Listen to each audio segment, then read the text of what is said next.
আসসালামু আলাইকুম। এখন দেখবেন সংবাদ শিরোনাম।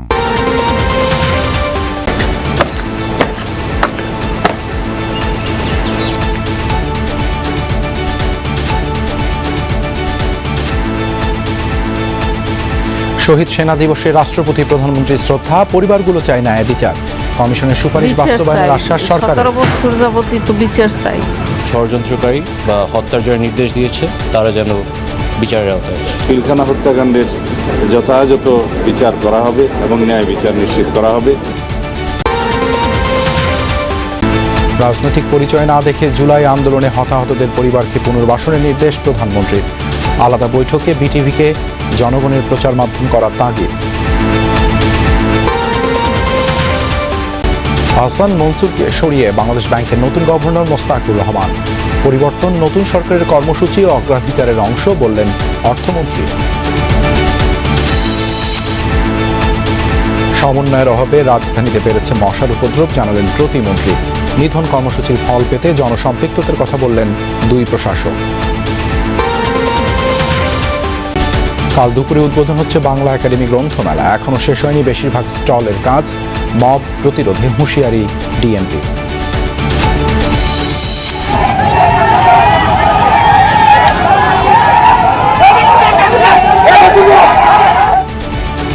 নোয়াখালীর হাতিয়ায় বিএনপি ও এনসিপি নেতাকর্মীদের সংঘর্ষ, ককটেল বিস্ফোরণ, আহত 10। ক্ষমতাসীন দলের কার্যালয় ভাঙচুর। শ্রদ্ধা ও স্মরণে পালিত হলো জাতীয় শহীদ সেনা দিবস। পিলখানা হত্যাকাণ্ডের শিকার শহীদদের প্রতি প্রথমবারের মতো শ্রদ্ধা জানালেন রাষ্ট্রপতি মোহাম্মদ শাহাবুদ্দিন এবং প্রধানমন্ত্রী তারেক রহমান। পুষ্পস্তবক অর্পণ করেন স্বরাষ্ট্রমন্ত্রী, 3 বাহিনীর প্রধান সহ বিভিন্ন রাজনৈতিক দল। এ সময় স্বরাষ্ট্রমন্ত্রী বলেন, পিলখানা হত্যাকাণ্ডে নতুনভাবে আর কোনো তদন্ত কমিশন হবে না। 25শে ফেব্রুয়ারি 2009 সালের এই দিনে পিলখানা সদর দপ্তরে 57 জন সেনা কর্মকর্তা সহ 74 জনকে হত্যা করা হয়, যা জাতীয় শহীদ সেনা দিবস হিসেবে পালিত হচ্ছে গেল বছর থেকে।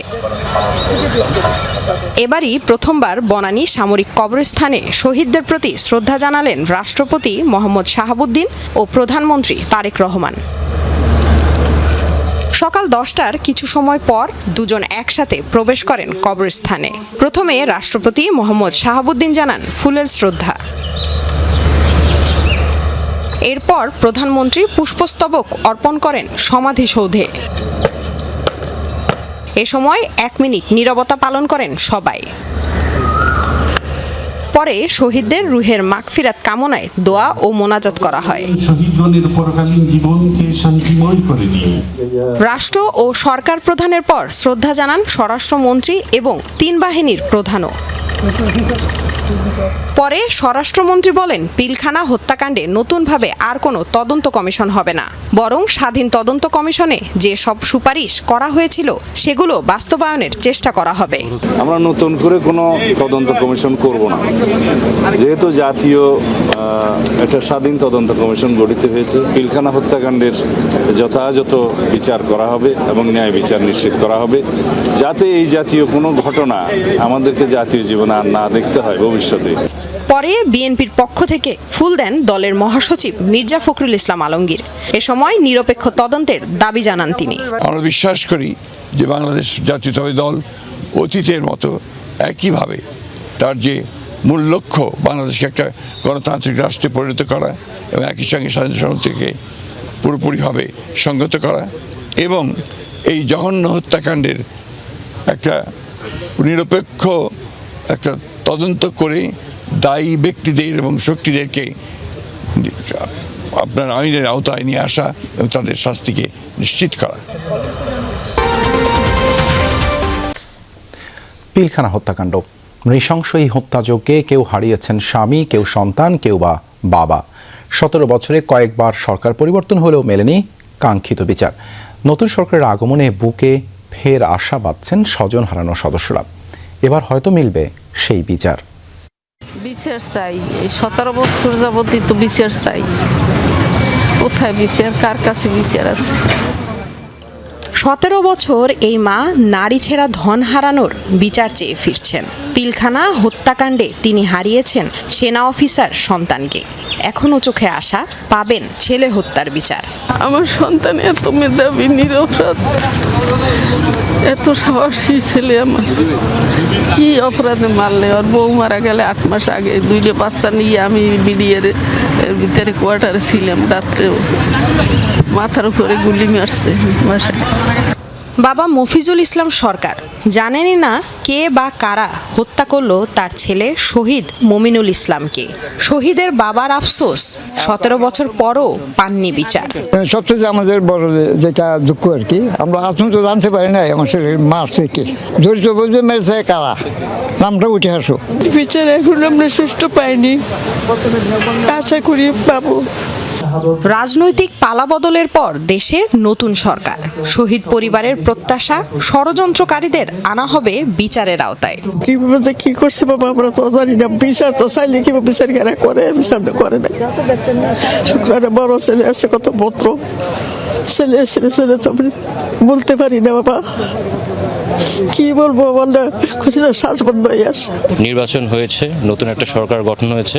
আমরা এটুকুই আশাবাদী যে ষড়যন্ত্রকারী বা হত্যার যারা নির্দেশ দিয়েছে তারা যেন বিচারের আওতায় আসে। পিলখানা হত্যাকাণ্ডে জীবন হারানো 57 জন সেনা কর্মকর্তা সহ 74 জনের পরিবার এখনো গুমরে গুমরে কাঁদছে। সেই সাথে নিভৃতে কাঁদছে বিচারের বাণীও। পিলখানা হত্যাকাণ্ড সার্বভৌমত্ব নস্যাৎ করার অপপ্রয়াস বলে মন্তব্য করেছেন প্রধানমন্ত্রী তারেক রহমান। বলেছেন, এই ঘটনায় জাতীয় নিরাপত্তার দুর্বলতা ফুটে উঠেছে। তাই জাতীয় নিরাপত্তা কাঠামোকে আরও আধুনিক এবং শক্তিশালী করতে সরকার কাজ করবে বলে আশাবাদ ব্যক্ত করেন প্রধানমন্ত্রী। ঢাকা সেনানিবাসে জাতীয় শহীদ সেনা দিবস উপলক্ষে শহীদ পরিবারের সদস্যদের সাথে মতবিনিময় সভায় তিনি এসব কথা বলেন।